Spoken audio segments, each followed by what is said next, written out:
Lectura del Santo Evangelio según San Marcos. Gloria a ti, Señor. En aquel tiempo Jesús y sus discípulos se dirigieron a las aldeas de Cesarea de Filipo. Por el camino preguntó a sus discípulos: ¿quién dice la gente que soy yo? Ellos le contestaron: unos que Juan el Bautista, otros Elías y otros uno de los profetas. Él les preguntó: ¿y vosotros quién decís que soy? Tomando la palabra, Pedro le dijo: tú eres el Mesías. Y les conminó a que no hablaran a nadie acerca de esto. Y empezó a instruirlos: el Hijo del Hombre tiene que padecer mucho, ser reprobado por los ancianos, sumos sacerdotes y escribas, ser ejecutado y resucitar a los 3 días. Se lo explicaba con toda claridad. Entonces Pedro se lo llevó aparte y se puso a increparlo. Pero él se volvió y mirando a sus discípulos increpó a Pedro: ponte detrás de mí, Satanás.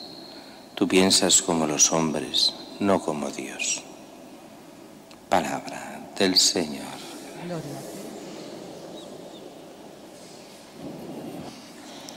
El Evangelio de hoy es de estos evangelios no difíciles en sí mismos, sino que tienen tantas cosas que se podrían aplicar que da para un curso de retiro prácticamente explicar este Evangelio.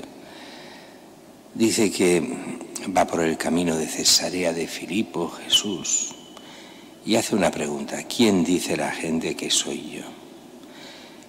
Si os fijáis bien en todo lo que hemos ido viendo durante este mes de enero y febrero, donde hemos empezado a ver esta parte de toda la vida pública en el Evangelio de Marcos, no dice Jesús que Él sea el Mesías, sino que lo que hace son gestos. Sí que es verdad que allí en la sinagoga de Nazaret, pues puede parecerlo, cuando dice hoy se cumple esta escritura, pero no dice que sea el Mesías.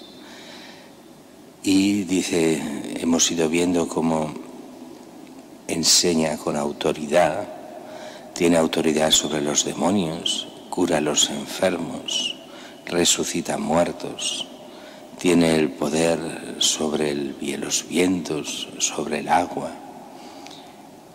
Y llega el momento y va enseñando. Bueno, llega el momento de decir, bueno, habéis visto todo esto y más. ¿Quién dice la gente que soy yo? ¿Y quién decís vosotros que soy yo? Porque lo importante no es lo que diga la gente, sino vosotros. Y cuando se dice vosotros se está refiriendo hoy en día a cada discípulo. La gente, bueno, que si un profeta, que si Juan Bautista que ha resucitado como pensaba Herodes, Elías, otro profeta, el que sea, bueno, y vosotros. Ahí viene lo fundamental, nosotros, ¿qué pensamos de Jesús? Porque según quien creamos que es, la respuesta es una o la respuesta es otra. Y la respuesta la da muy bien Pedro: tú eres el Mesías. Otro evangelio dirá: tú eres el Mesías, el Hijo del Dios vivo. Y en otro evangelio Jesús felicitará a Pedro, porque eso no viene de carne de hombre, eso viene de Dios, que haya descubierto que es el Mesías. Pero enseguida les prohíbe que lo digan.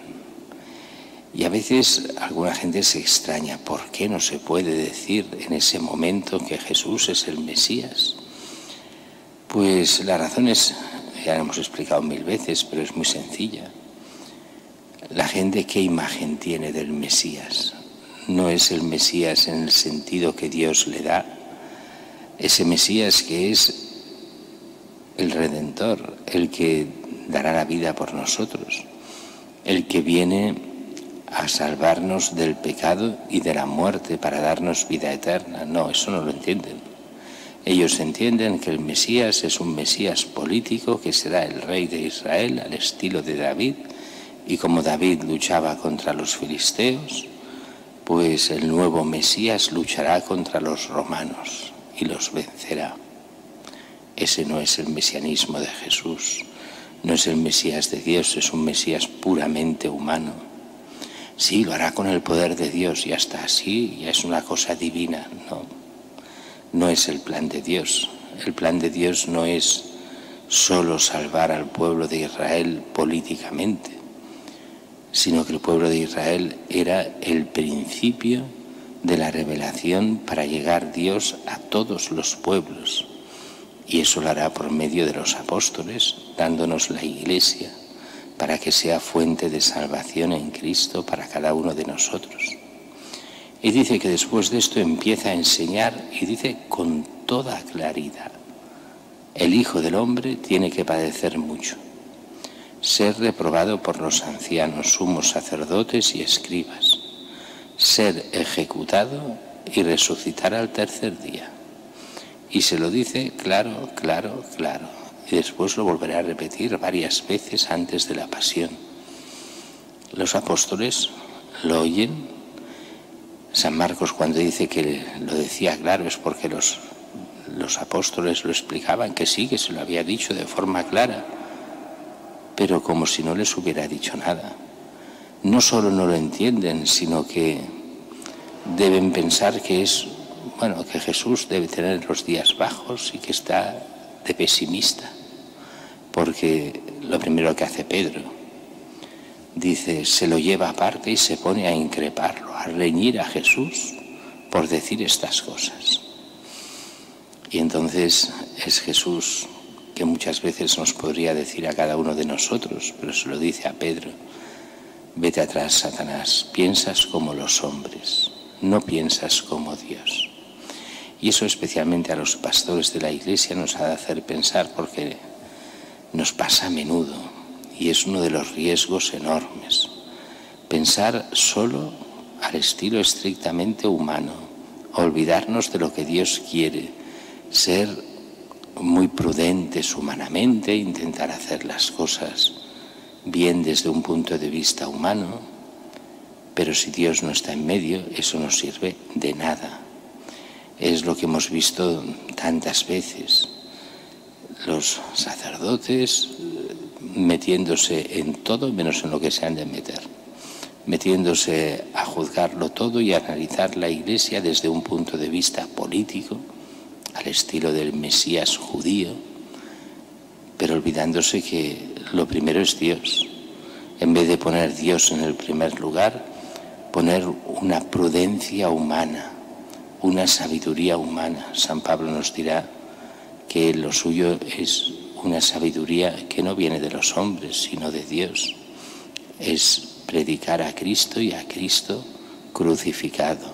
Claro que crucificado, muerto y resucitado. Pero es eso lo que hemos de predicar, porque es el Cristo auténtico, es el Dios hecho hombre, ahí está la salvación. Y hemos de predicar la gracia que Dios quiere dar a cada hombre para que pueda llegar a la vida eterna.